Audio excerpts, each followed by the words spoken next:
Um, Good afternoon and welcome to the Collaborating with Local Communities to Deliver Direct Action on Climate Change workshop. So this is a repeat of the workshop that we've just done, but we hope that we'll have practiced the first time and deliver even better into the second one. So thank you for joining us. I just want to introduce the team working with you this afternoon for the next hour. There's myself, Cheryl French, the Assistant Director of Climate Change and Energy Services at Cambridgeshire County Council. Maggie, can you introduce yourself?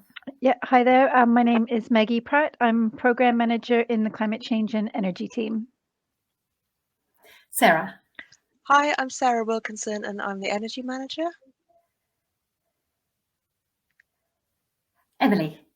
Hi, Emily Bolton and Climate Change Officer. Thank you. So what we're going to try and cover in our session today is we're just going to give you a quick introduction to the climate change and environment strategy that we're just currently concluding at Cambridgeshire County Council. It's a review of the strategy and I just want to share some key aspects of that with you.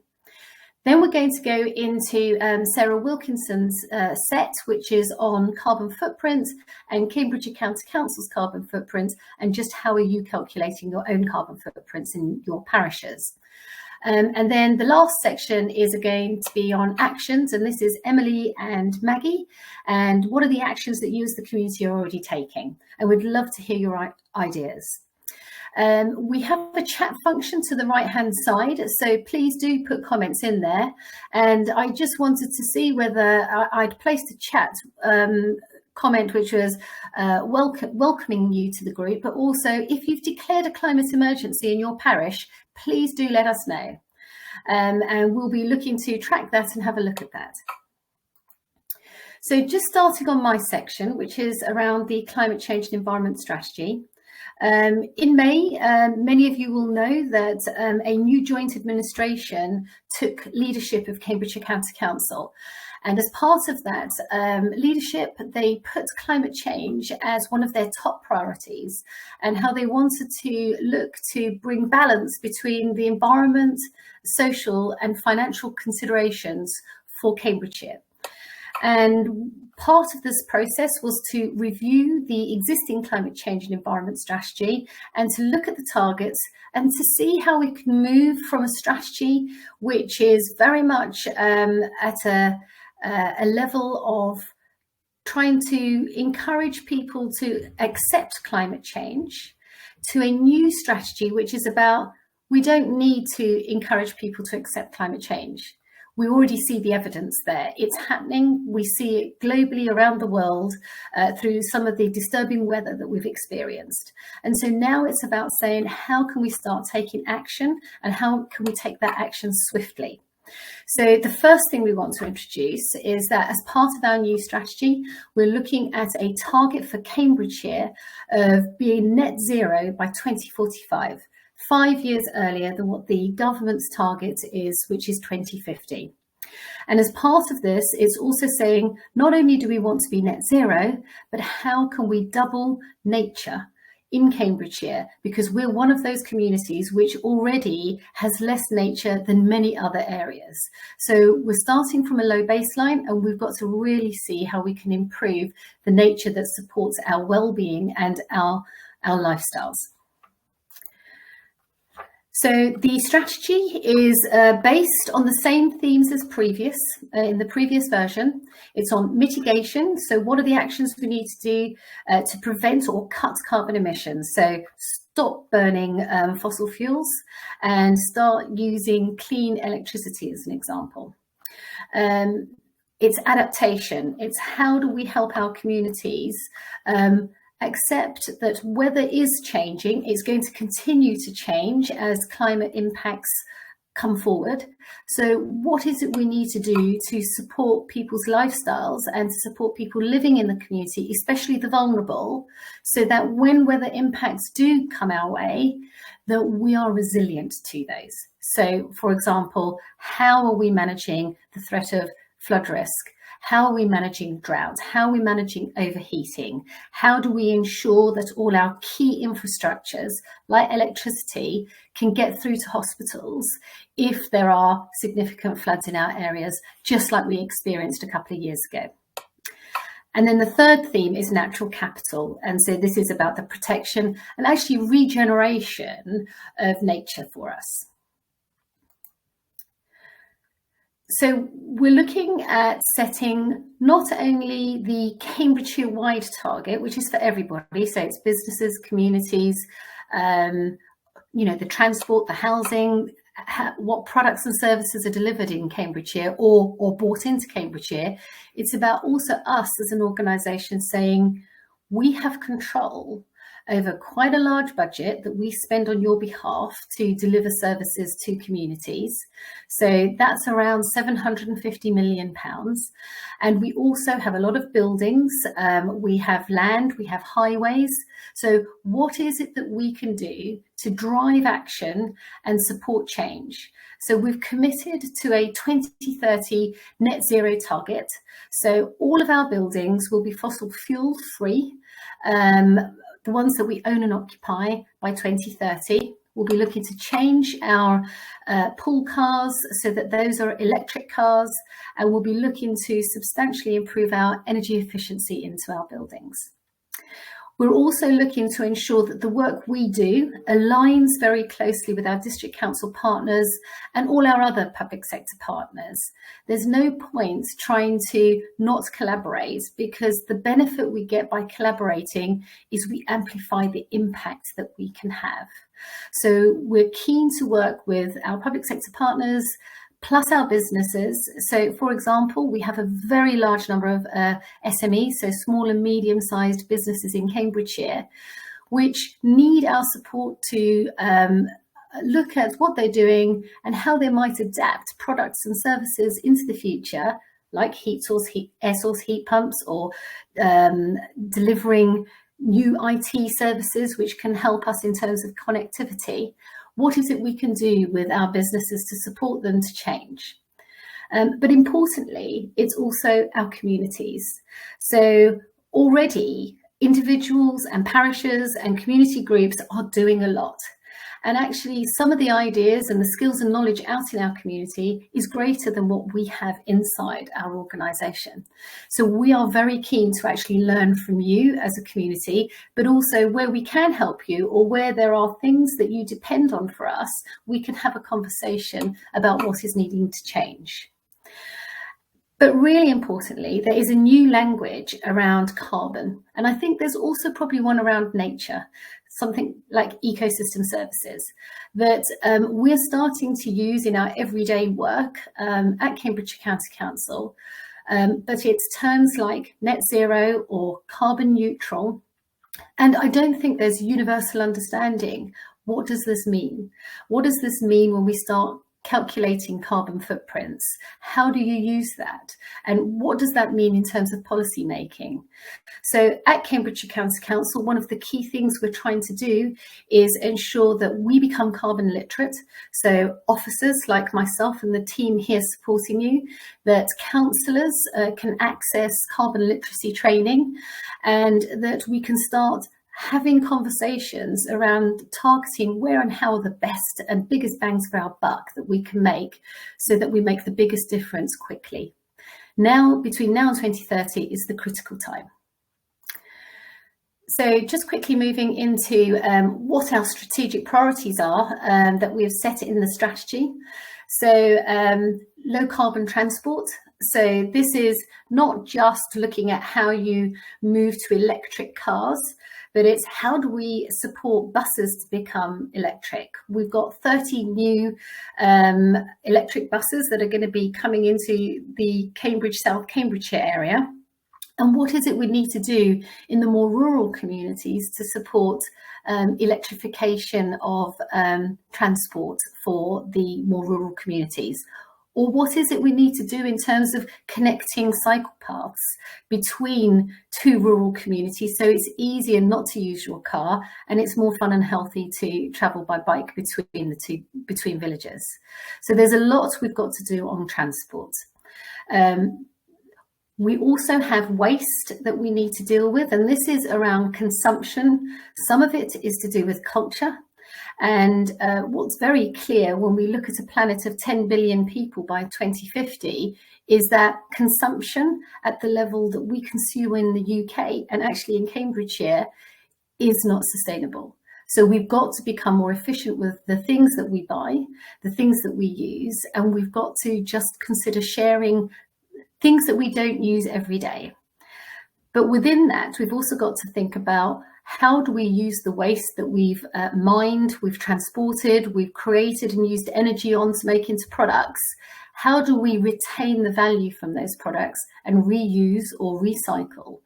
And a lot of work is going to have to go into how we create a circular economy. And so what that means is, where do we put businesses that can remanufacture products that are waste products and use for something else?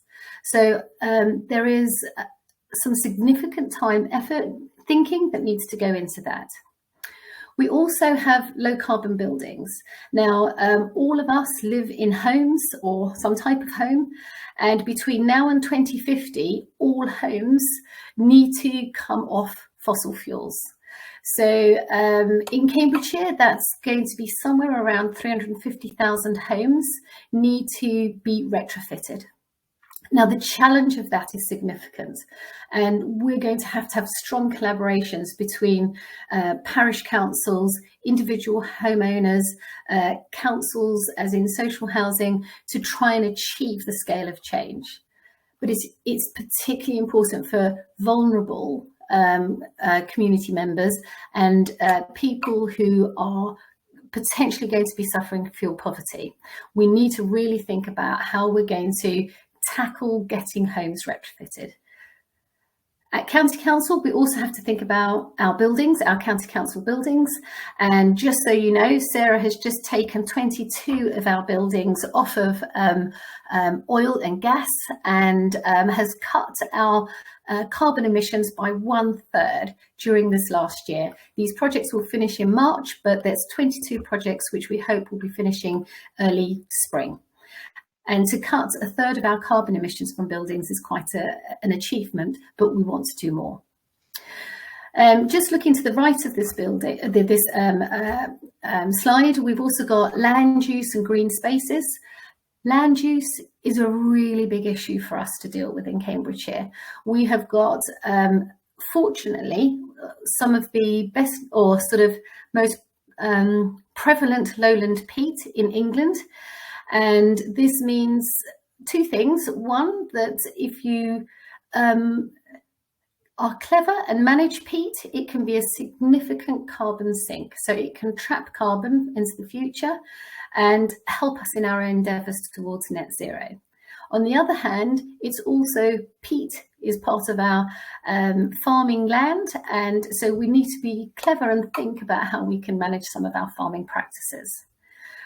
But overall, what we're needing to achieve is to improve our level of nature and green infrastructure across Cambridgeshire, because we have already got a lower level of green infrastructure than many other counties. But as a low-lying community, one of the most important things we really do need to think about is water. Both water management for supplying us for drinking, eating, showering.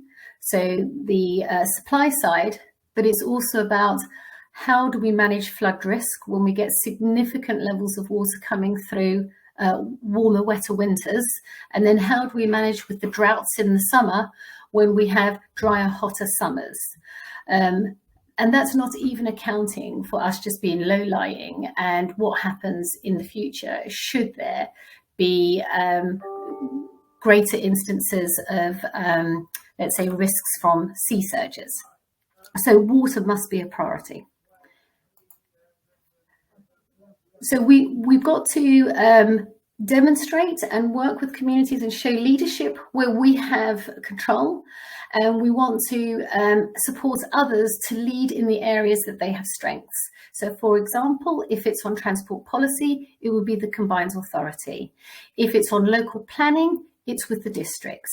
So how we need to work and collaborate and lead, we all need to work on our strengths and allow others to lead where possible. So just coming onto this last slide, Cambridgeshire County Council is not alone in its endeavours around carbon reductions. Our partners across the CPCA, South Cambridgeshire City, East Cambridgeshire, Fenland and Huntingdonshire, we've all got challenges. And in Sarah's presentation, you'll see that the carbon footprints of our areas are very different. And that means how you deal with it is very different according to what you have in your patch. So some areas might have more transport, some might have more land challenges, and some are just big urban centres.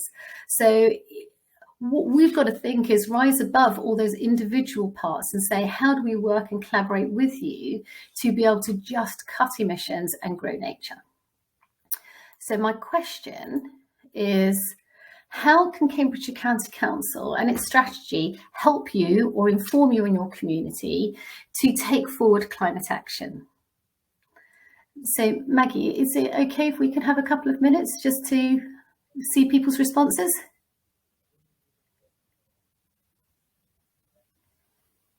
Okay. Yes, people need to put their hand up. There's a function there that they can raise their hand and we'll let them in to chat with us, or they can put something in the chat. Ah, there's a hand. Who is it?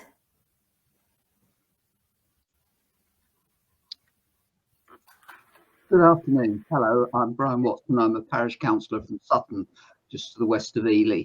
I think the best use you folks can be to us is the provision of local big number information. We can do certain things at a local level, but in terms of statistics, it's possible, it seems to me, I'm just a parish councillor, I know very little on this, that you may have statistics that can be of use to us in formulating action. I've already put in the chat that when the topic of declaring a climate emergency came up, we voted against it. We felt it was just words and that action was more important, and we are acting on it. We've got a working party on it now, but that does, we have got certain initiatives going ahead, but it really helps us to have the sort of information that you may have at district level to help us and inform us on formulating what we can do. Yeah, so Brian, you know, there is a research unit, a business intelligence unit at Cambridgeshire County Council, which collects a lot of data. So not just data, which Sarah's going to go through in a minute, which is showing you about carbon footprints and what it is across Cambridgeshire, but also other data, which is useful, like, you know, how much renewable energy is planned and coming forward, as an example, or you know, what makeup of homes in terms of ages are there across Cambridgeshire and potentially in your area, where you might be able to access gas data if you're on the gas network. So we could look to try and do some signposting to our business intelligence unit. That would be helpful. Thank you very much. Thank you. I think we might have another question.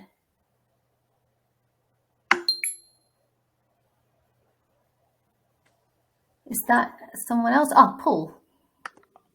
Good afternoon. I'm Paul Webb. I'm Vice Chair of Burwell Parish Council. Like my colleague Brian just said, we also debated climate change initiative, and we actually put a climate change initiative into force almost 2 years ago now. We've been working with East Cambs District Council with Richard Hayes as well, and we've started the first phase of our development of a building refurbishment, which is a large village hall in Burwell, which is costing over £500,000 to refurbish a 1914 village hall. And we are putting climate change technology such as heat source pumps into that building, insulating it, etc. But we also, putting in electric vehicle charge points. We have a commitment to try and make our parish council resources, facilities, we have 3 halls, carbon neutral by 2030. And we are putting in electric charge points into the Garden Memorial Hall as well. And we're working with local groups. The parish council has established a climate change forum group in consultation with other local groups which are interested in climate change, such as Burwell Environment Group and Wild Burwell. Wild Burwell is interested in rewilding. But we also are finding it very difficult to get resources to look at things. Our next initiative is to try and look at the carbon footprint of the village. So I'm very interested to hear that there's a central resource, Cheryl, which I didn't know about, been trying to find this kind of information, and would very much welcome an opportunity to have access to that kind of data. Incidentally, just very quickly while I am speaking, I know a lot of my colleagues on the parish council would find it invaluable to look at the resources from this whole parish council thing today. And if those resources are available for longer than 30 days to view or download, it would be extremely useful. Okay, thank you, Paul. I'd love an invite to come and have a look at your village hall once you've got your heat pump in. You'd be most welcome. Well, you're segueing nicely into Sarah's talk on carbon footprints. I appreciate there's some more hands up. Maggie, shall we go into Sarah's and then we'll take some more hands after that? Is that okay? Thank you.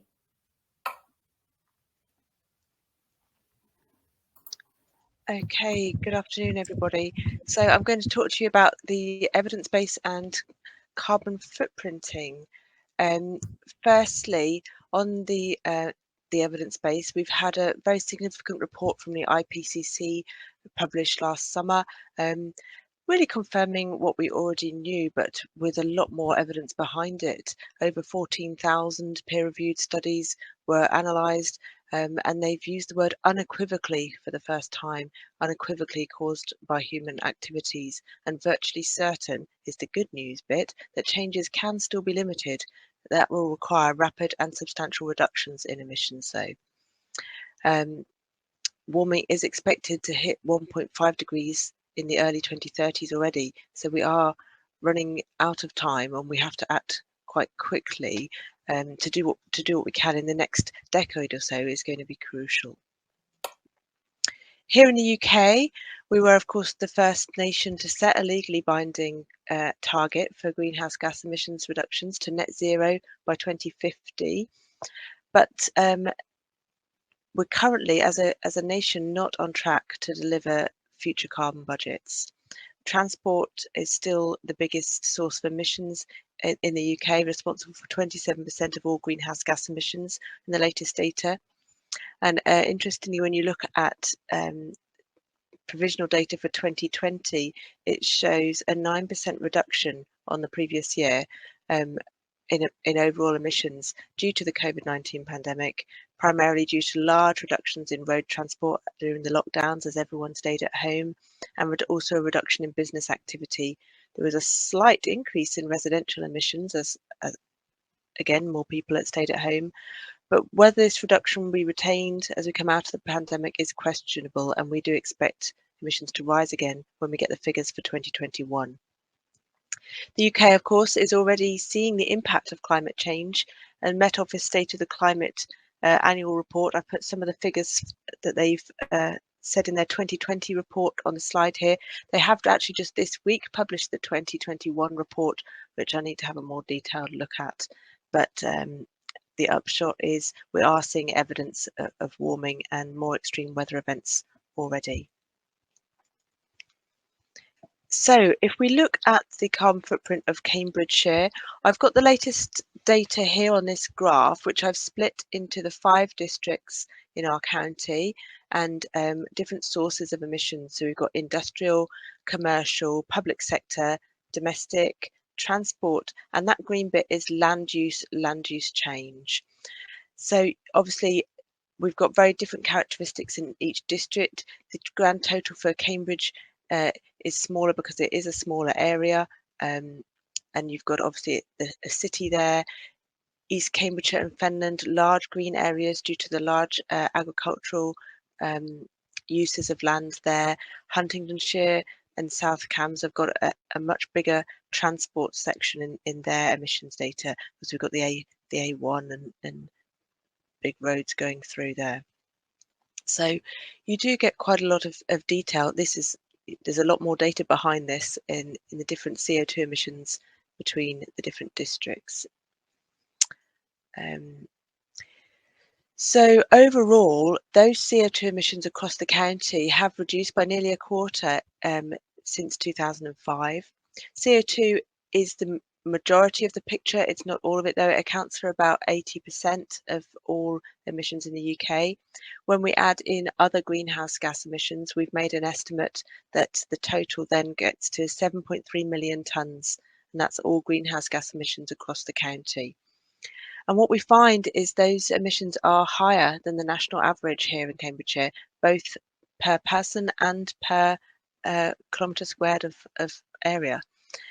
And the large reason for that is due to land use emissions.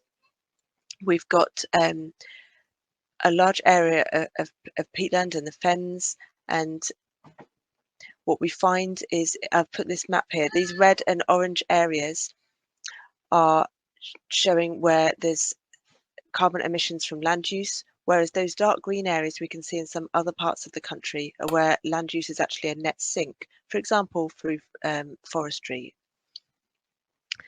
There are some uncertainty around those numbers, but we know they're big numbers, is the shorter answer of it. If we look at Cambridgeshire County Council as an organisation, we've also analysed and reported our own carbon footprint, which we report each year. I've put the two most recent years on there, largely because the most recent year, 2020 to 21, which I'll be taking this month to committee, is quite an unusual year, to say the least. The biggest difference between the previous year is in that construction, that red section in the graph, largely because there is simply not very much construction activity that we carried out in 2020 to 21. Waste is, of course, the biggest area then remaining, and you see that in every year. That's the disposal of household waste. And this includes all our indirect emissions from our contractors and suppliers, as well as those of our own buildings and our own fleet. So just a little insight. There's much more detail in our annual carbon report if you're interested. So what I would also really like to know is whether you have already calculated any carbon footprints yourselves, whether that's as an organisation, as a council, whether that's the carbon footprint of your community, in your parish, or maybe your own household. So I'd love it if you can put it in the chat whether you've already done any carbon footprint calculations and how you found that, or whether something you'd like to do more of. And I'll have a look at those chat comments after I've finished speaking. But that'd be really, really interesting. In the meanwhile, for those of you who would like to start doing carbon footprints, what we mean by that is a measure of all the greenhouse gas emissions that go into the atmosphere. Carbon dioxide is, of course, the most common one of those, but there are others, and which we measure them in. You sometimes see CO2e, which is carbon dioxide equivalent, so that we can do the grand total on a like-for-like basis. The activities that you need to consider, if you look at where your emissions might come from, these are the main ones. Energy generation, of course, coal, oil, gas, whether that's directly burning those fuels or whether it's for electricity. Transport, of course, is the obvious one we all know about. Also agriculture, waste and land use are the other main ones. You would need to think about the boundary of your reporting. What are you including in your carbon footprint and what are you excluding? The two main ways of looking at that as producer or consumer. So the producer footprint is all the emissions from your own activities, your fleet, your buildings, or if you're doing a footprint of an area, the emissions that actually come directly from things in that area. Whereas the consumer carbon footprint includes the indirect emissions from everything that you buy, all those goods and services that are coming in from somewhere else and maybe produced elsewhere. If you're looking at an organizational carbon footprint, you'll be dividing into 3 scopes. These are what internationally recognized way of doing carbon accounting. Scope 1 and 2 are the ones that most organizations look at, and some are also doing scope 3. So scope 1 is your direct emissions from your own assets, your buildings, your fleet. Scope 2, in short, is from electricity, and scope 3 is everything else. So that is your contractors, your suppliers, your employees, your customers, all those other things that occur indirectly. And in broad terms, the way to do carbon footprint calculation, first you need to decide on your scope and your boundary, what you're including. Then you need to collect a lot of data. So, for example, it could be looking at your electricity bills, it could be looking at the mileage on your vehicles. Then you need to do some maths. You can get carbon conversion factors from the UK government, and you can times your activity by the conversion factor to give your emissions in CO2 equivalent, and then you add it all up and do a report. Now that's a shortened version. Is a bit more to it than that, but that's essentially how carbon footprints are done. Luckily though, there are other tools you can use. There are things where people have done this all for you already, so you don't have to. And I would say at the parish level, the most useful one that I've found is Impact. So I'll put that link in the chat later to the Impact tool. It's developed by the Centre for Sustainable Energy and the University of Exeter, and it gives a pretty good estimate of the total carbon emissions at parish level. And I've put a screenshot here of my parish. You can do producer, which they're calling territorial, or consumption emissions, and it gives you the grand total and the breakdown between different sections, different sources of emissions. And although it can never be 100% accurate, I think it's pretty reliable and definitely give you a really good idea of what the main sources of emissions are in your parish. So yeah, do let me know if you've already used Impact already as well. So I think I'm going to open it, maybe time just to take a couple of questions. What do you think you can do with this information? Then there's a couple of hands up. So right, Maggie, let me have a look. If we can go back to the discussion, let me see who's got their hand up. So I think what's really good, Sarah, is someone called Kirsten has said that after your last session of carbon footprinting in Gamlingay, they have put together their carbon footprint. Oh, that's fantastic. Yes. Yeah. Okay, Ben. Hi, thank you. Can you hear me? Yes. Good stuff. So yeah, sorry about my camera quality, is terrible. Anyway, so yeah, well, just picking up on the last presentation from Sarah, it's really interesting. So yeah, in St Neots, we declared a climate emergency almost 3 years ago now, and we were approached by a local company called Energize that are essentially a net zero consultancy firm. And I was a little bit skeptical, but actually they've been brilliant, and I think that's a really helpful process. So they did it. Gave us a good price for it as well, but only essentially did this work for us and provided some really great expertise. I think we're still struggling to deliver on our pathway to net zero because what we haven't done is increased our own staff levels to actually have someone to focus on this, and that's been really the barrier to making significant progress. Just picking up, my hand was actually from the previous presentation, just about what your team could do. I think for me, I keep on sort of randomly stumbling upon sort of really good practice across the county and elsewhere.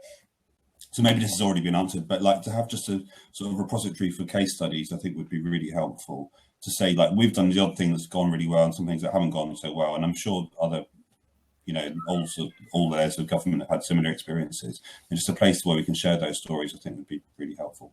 Thank you. Actually, Thanks, Ben, just so that is something that came up in our session before, so we've got that logged, definitely. Yeah, Great. really good point. Thanks very much. And we've got Paul.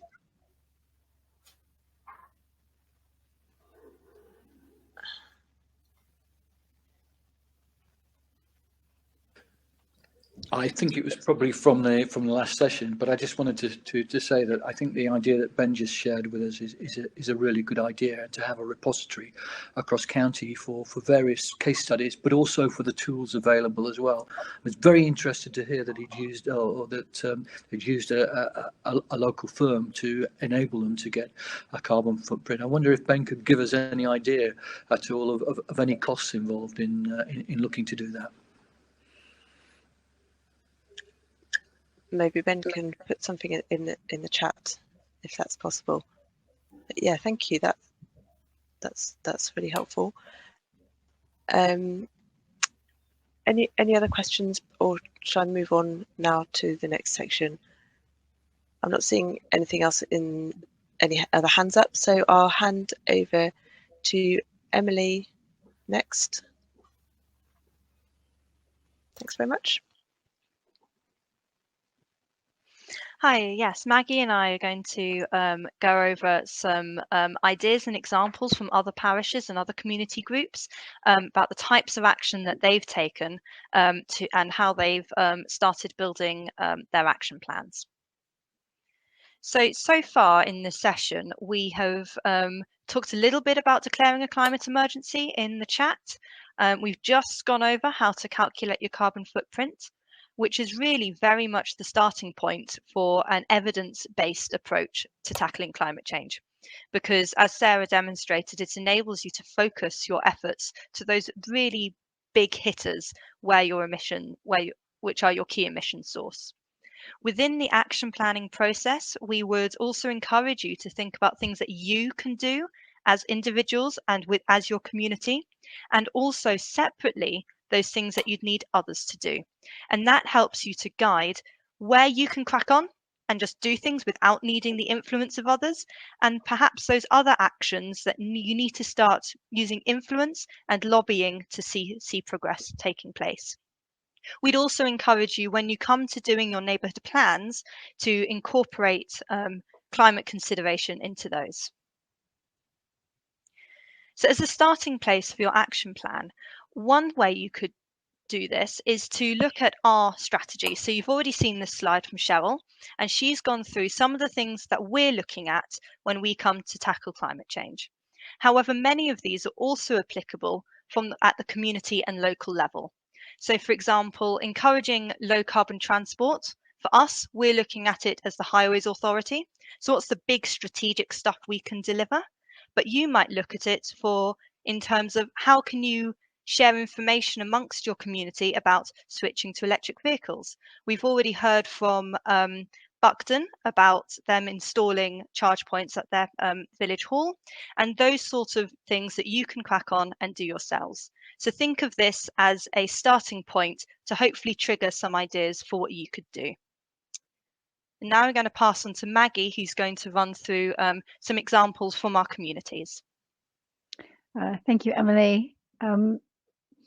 I'm just going to go over, as Emily said, some community initiatives and some individual ideas on how you could do action within your local community. We've got some of you in our audience today, so welcome and thank you for joining us. So the Gamlingay Community Turbine, this is located outside the village and it powers 10% of the village, and it generates income for some community projects and it offsets their carbon footprint. And this project was funded entirely by the local residents and businesses. The Reach Community Solar Farm, again, this is a solar farm with a lifespan of about 20 years, which produces green energy for about half of the village, and that's about 50 houses. This also generates funding for local projects, and again, this was funded by local residents. Community projects don't just have to be these large infrastructure projects that take years to come to fruition. There's also local community projects such as the one in Histon and Impington, the Community Orchard Project. This began back in 2011, and it's completely run by volunteers with their aim is to increase biodiversity, provide educational opportunities, and connect the local community to fruit growing. They've got events planned throughout the year, and they partner with external organizations such as the RSPB, and they've done quite a lot in the last 11 years, such as planting over 500 trees. Other things that you can do, community-based activities, you can signpost, particularly to homes, to look at energy saving measures. You can look at doing activities or community initiatives around moving to a plant-based diet. I know some schools have these no drive zones, so that encourages parents and children to walk and cycle to school. You could also encourage car sharing, which not only reduces carbon footprint, but also can save your local residents money and encourage new friendships. You can also look at some biodiversity activities. You could carry out a biodiversity audit. If you've got some land available within your area, you could look at creating a wildflower meadow or look to plant some trees. Encourage your local residents to make a wildlife corridor in their back gardens to allow the little hedgehogs to get through garden fences. And maybe look at working with your allotment society, if you have one, to encourage local residents to move to more of a peat-free compost. So those are just some examples of things that are happening within Cambridgeshire and some other ideas. So now we're just going to go to you and ask you if you've got any local initiatives in your community that you can share, what you need from us to take local action, and how you'd like to work with us. So again, if you wanted to raise your hand or put something in the chat.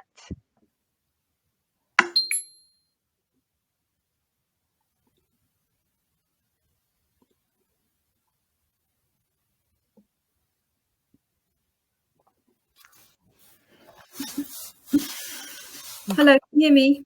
Yes. Hi, it's Kirsten from Gay. Sorry, I've been a bit grumpy in the chat. But basically, frustrations really about where we are regarding our neighbourhood plan. It's quite a good basis regarding climate and reducing carbon. One of the main emphasis is to get people on their cycles and walking more within our parish. And the gist of it is to create, get developer contributions for any development that's coming forward in Gamingay, and get them to contribute to this new network that we're going to have across the parish. And unfortunately, the County Council has objected to that policy in our Regulation 16 consultation. Now, I'm not aware of why that is, but obviously from your perspective, on working together with communities and the emphasis of today and the messages that I've had from the council, county council as a whole, this is very disappointing, and I would hope that that sort of thing doesn't happen in the future, and whether or not you can look into why your organisation has objected to that. That would be appreciated. The other thing that Gamingay is doing or is trying to do is to rewild the verges, which are obviously county council owned, and there's a relationship between the parish council that cuts those verges for the county council on an annual basis. We've asked the question about visibility splays, what needs to be cut and what we can leave, and we haven't had an answer, and we're getting around to another year of letting that contract, and we still haven't got the information in ordering us to do rewilding of our verges. So again, that's something that we are looking at trying to do. And there's also vacant properties within the parish. First school site, the county council's kept vacant for 4 years, which also is not particularly good from a climate and carbon perspective. We have significant use requirements for preschool care, which are all cited in temporary buildings put on the site by the county council without actually using the existing facilities. So there are numerous things. You can see why I am a bit grumpy about, because there are numerous things that we are doing as a community to try and improve our carbon footprint, but we seem to be being hampered somewhat, and it's frustrating. So I don't know whether or not you want to feedback to me today or separately about those issues. Well, I mean, the first thing is to say, yes, we will have to take them and go and have a look at why there's an objection on your low carbon transport cycleway provision in your neighbourhood plan, because we are all working towards active travel and encouraging cycling and walking. So I don't know why that objection is there. So we'll come back to you on that, Kirsten. The issue of verges, I'm going to come to you in a minute, Emily, just to see if there's an update you've got on verges. But I'm making a presumption that that's more of a capacity issue, but I'll come to you. And then the final thing is, it's really helpful for you to point this out, because I think sometimes in a big organisation, it's making sure all hands know what each side's trying to do. And so we will take a task to come back to you on those issues, because we shouldn't be the blocker to you trying to live more low carbon lifestyles. So let me come back to you. Emily, have you got any answer or not? You don't have to have on the verges for Kirsten. Yes, in terms of verges, I understand from our highways colleagues, as Cheryl points out, part of it is, in all honesty, a capacity challenge. The other part is that I understand there is a larger piece of work going on to try and put in place some guidance and measures of, where these things, where mowing can be left, where it needs to take place, etc. But as you can imagine, that's a large piece of work, and they're aiming to do it over the county-wide. So that's what's taking a bit of time there. In terms of your point about, I believe it was the Old Gamlingay First site you're referring to, I understand education colleagues are actively looking at that at the moment, and are seeking to draw up various different plans for getting education of some variety back in on that site. That's lovely. Thank you very much for considering those. But the site itself has been vacant now for 4 years, so action is required. Thank you very much for listening. Thank you.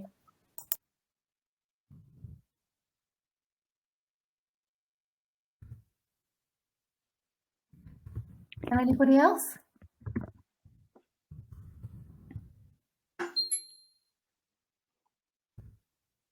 No?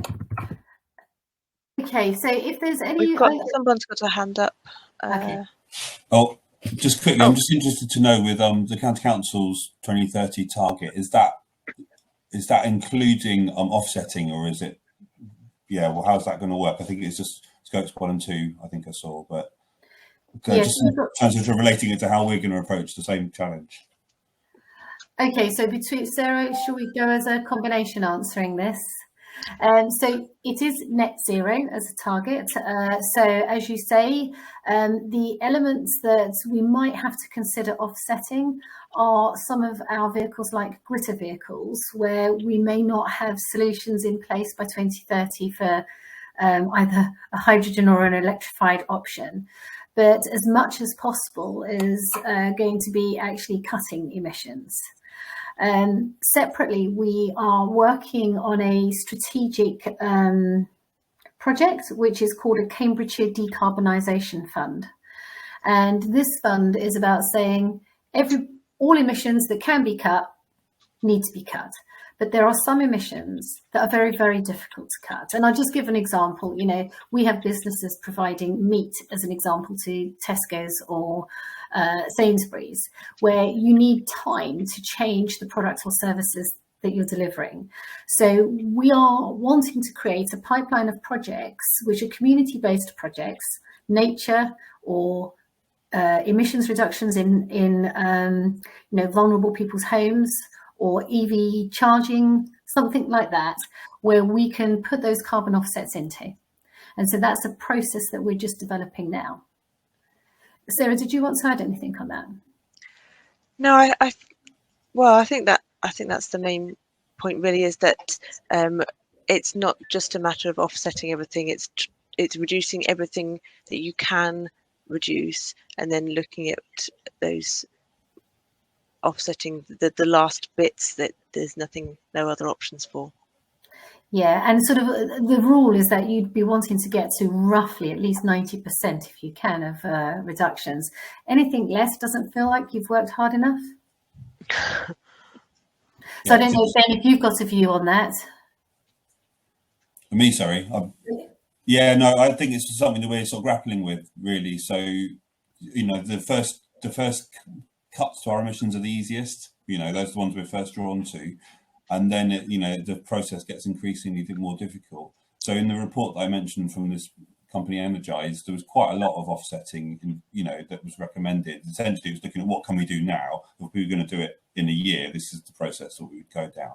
But so, yeah, it's just trying to understand where the County Council's ambitions are. But yeah, no, I don't have an answer at the moment from the Town Council's point of view, which we're still grappling with that.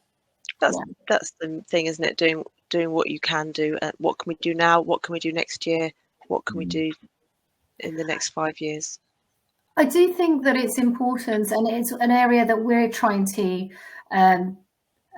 build resources into, is there are about 22 different government funding streams to help decarbonise, whether it's transport or buildings or other things, and about just trying to get hold of grants or money to pump prime change. So I don't know if the Town Council is looking at any of those funding streams, but when we do some work on it, we'll post it onto, I think it was your suggestion or someone else's suggestion of this platform for case studies, but it needs to be also a platform for where are these funding regimes. That would be brilliant. Yeah. We've got one more question from Brian.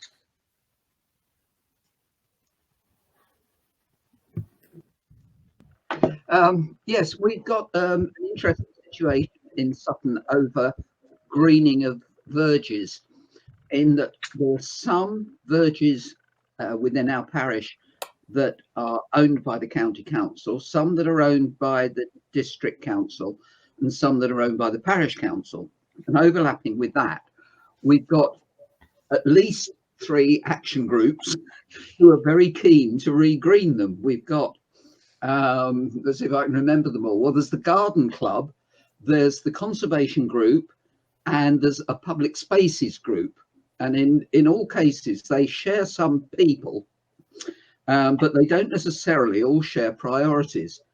And what's happening at the moment, which is a thing that we are sort of wrestling with as a parish council, is try to kind of herd cats, get everybody pulling in the right direction, get them to at least go through reasonable protocols on doing the work. And they're all very keen and very well-meaning, and in all 3 cases actually very well informed on the appropriate species.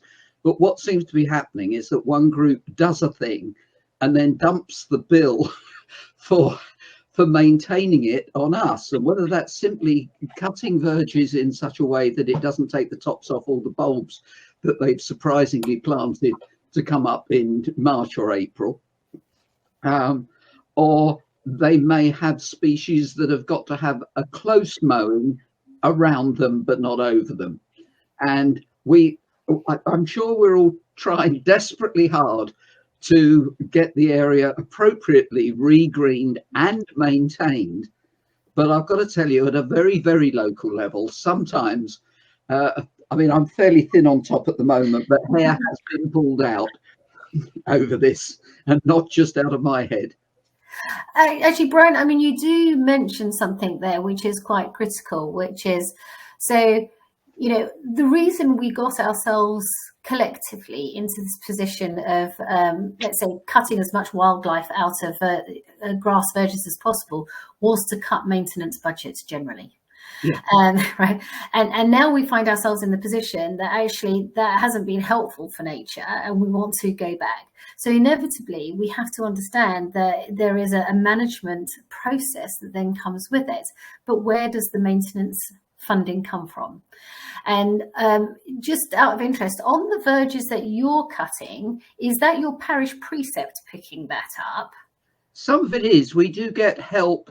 And I think I'm right in saying it's from district. It might be from county for those areas which are in their ownership, but which we maintain on their behalf. Yes. So yes, we have got that. All precepts, of course, are being squeezed. And I've got to say, I think that our parish council is not overly mean nor overly generous. I think we've got party politics don't enter into parish council doings. And I think were we to take it out of that room, we would find we've got a number of different political points of view present, though not, as it were, declared. So I think we're in as fortunate a position as anybody to come at this in a fairly reasonable way, because no one voice has domination in it. And so we are seeking to do it. But I have every sympathy for the parish clerk who suddenly gets a piece of paper arrive on her desk and say, oh, you know that conversation we had last Friday about the maintenance of this particular area? I need to tell you that we have since planted X number of bulbs in it, and we now need it maintained in a slightly different way. And by that time, the clerk may very well have gone through to the chap who we employ to, in fact, we do it two ways. We've got one local fella and we've got a local company as well. And we then have to renegotiate the contract. And obviously their point of view is that we've got some lightweight equipment, we've got some heavyweight equipment, and you can't just suddenly say, oh, by the way, don't cut that week in May, because a certain amount of equipment has been committed to that task, or they're on the verge of coming back to us and say, we can't do late May after all, is early June okay? So it's a challenge. You know, we're doing our best, and I think you'd find that's probably the case throughout the county.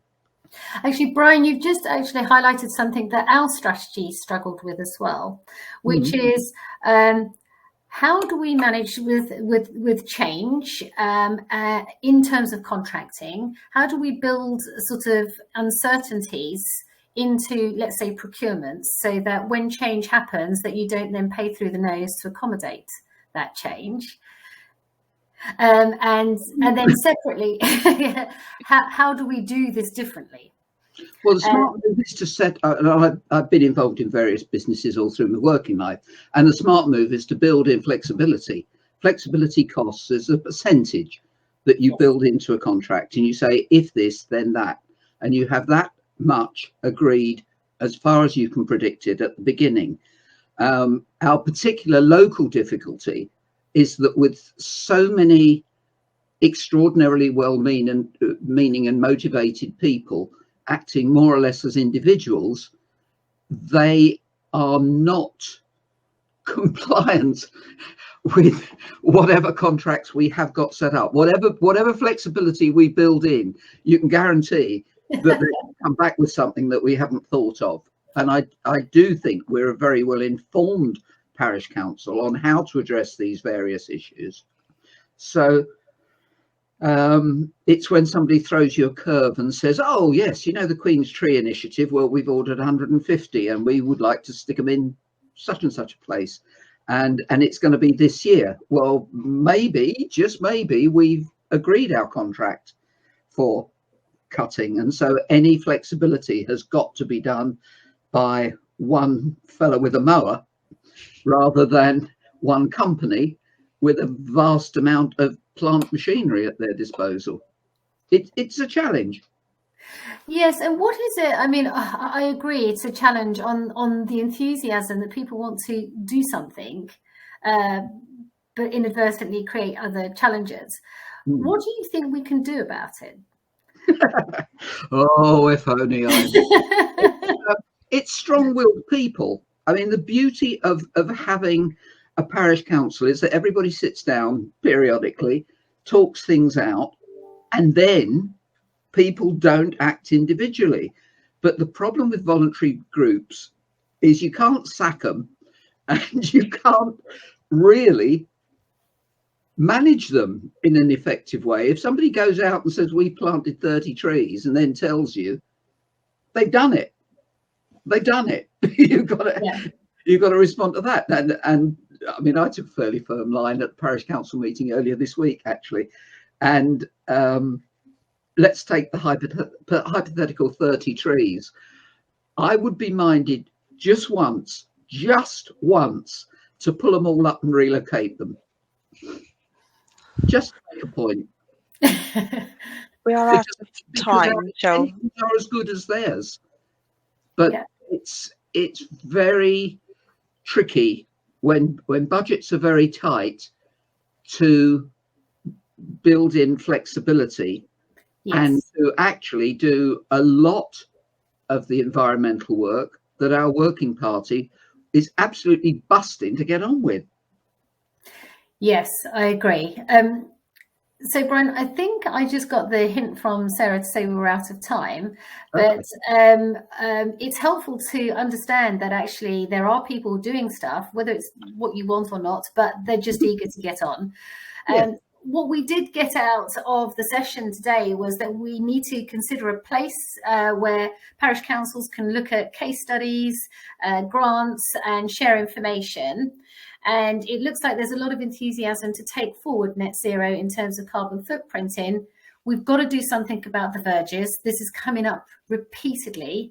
And we've also got some key challenges that it seems that in Gamlingay, there are things that they're wanting to do which aren't quite working because somewhere there's a barrier in county council. So we've got those. There's some key things we've got to take. Anything missing before we close? No. Include hedges with the perimeters of roads. Very often the hedges are in close proximity, and taking a view on the vertical as well as the horizontal. Yes. Borders is important, particularly for nesting and so forth. Great. Thank you, Brian.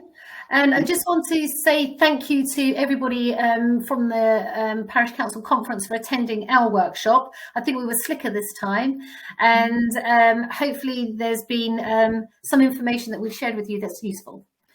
So thank you very much. Have a good weekend. Bye. Thank you. I'm going to stop it now. Okay.